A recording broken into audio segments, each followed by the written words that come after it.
ঘড়ির কাঁটায় সকাল ৮টা। ঈদে বাড়ি ফেরার আশায় হাজার হাজার মানুষ একসঙ্গে লগ ইন করলেন রেলের ওয়েবসাইট আর রেল সেবা অ্যাপে। কয়েক মিনিটের মধ্যেই শুরু হয়ে গেল অনলাইন যুদ্ধ। কেউ টিকিট পেয়ে স্বস্তির নিঃশ্বাস ফেলেছেন, আবার কেউ বারবার চেষ্টা করেও ঢুকতে পারেননি সার্ভারে।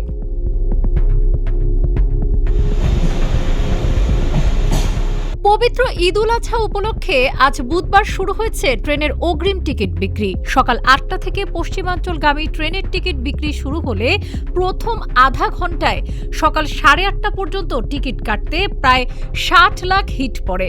অর্থাৎ ৬০ লাখ বার মানুষ ওয়েবসাইট বা অ্যাপে প্রবেশ করার জন্য ক্লিক করেন। বাংলাদেশ রেলওয়ে জানিয়েছে ১৩ই মে বিক্রি করা হচ্ছে আগামী ২৩শে মে যাত্রার টিকিট। এবার ঈদ উপলক্ষে পূর্ব ও পশ্চিমাঞ্চল মিলিয়ে মোট ৪৩টি ট্রেনের আসন রয়েছে ৩১,২৪০টি।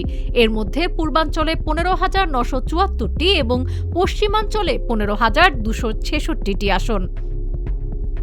রেলের তথ্য অনুযায়ী সকাল ৮:৩০ পর্যন্ত পশ্চিমাঞ্চলের ১৪,৫৩৫টি টিকিট বিক্রি হয়। পরে সকাল ১০:৩০ নাগাদ সেই সংখ্যা দাঁড়ায় ১৫,১৪৮-এ। ফলে সকালেই পশ্চিমাঞ্চলের বেশিরভাগ টিকিট শেষ হয়ে যায়।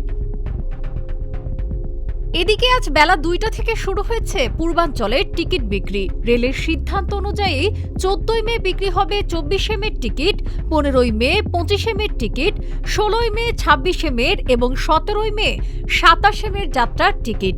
ঈদ উপলক্ষে বিভিন্ন রুটে চালানো হবে ১০টি বিশেষ ট্রেনও। রেলওয়ে আরও জানায়, একজন যাত্রী সর্বোচ্চ একবারে ৪টি টিকিট কিনতে পারবে এবং এসব অগ্রিম টিকিট ফেরত দেওয়া যাবে না। পাশাপাশি প্রতারণা এড়াতে শুধু রেলের ওয়েবসাইট ও রেল সেবা অ্যাপ থেকেই টিকিট কেনার অনুরোধ জানায় কর্তৃপক্ষ। রেলওয়ে কর্তৃপক্ষ আরও জানিয়েছে, নির্ধারিত ওয়েবসাইট ও অ্যাপ ছাড়া অন্য কোনো আর্থিক লেনদেন না করতে, কারণ নির্ধারিত মাধ্যম ছাড়া টিকিট কেনার চেষ্টা করলে যাত্রীরা প্রতারণার শিকার হতে পারেন। ডেস্ক রিপোর্ট, আজকের পত্রিকা।